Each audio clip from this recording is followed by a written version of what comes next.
Modal verb should have with examples. Its sentence structure will be like this: subject plus modal plus not plus have plus ভার্বের third form অর্থাৎ past participle form plus other words. বাক্যের গঠন এইভাবে হবে: positive sentence হলে প্রথমে subject, তারপরে modal, তারপরে হ্যাভ, তারপরে ভার্বের পাস্ট পার্টিসিপল ফর্ম, তারপর অন্যান্য শব্দ। নেগেটিভ সেন্টেন্স হলে প্রথমে সাবজেক্ট, তারপরে মোডাল, তারপরে নট বসবে, তারপরে হ্যাভ, তারপরে ভার্বের পাস্ট পার্টিসিপল ফর্ম, তারপর অন্যান্য শব্দ। You should have called me once, তুমি আমাকে একবার ফোন করতে পারতে।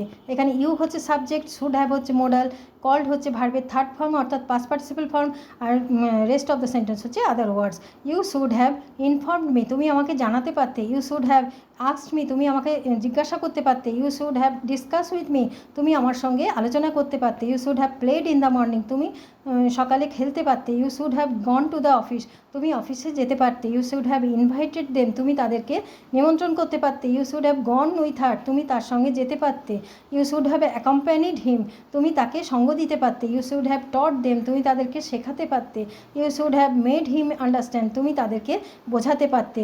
Here made means making someone understand, made means বোঝানো। আই শ্যাল হ্যাভ মোবাইল, আমার একটা মোবাইল থাকবে। I should have a mobile, আমার একটি মোবাইল থাকা উচিত। We should have a dog, আমাদের একটি কুকুর থাকা উচিত। We should have a house, আমাদের একটি বাড়ি থাকা উচিত। We should have a camera, আমাদের একটা ক্যামেরা থাকা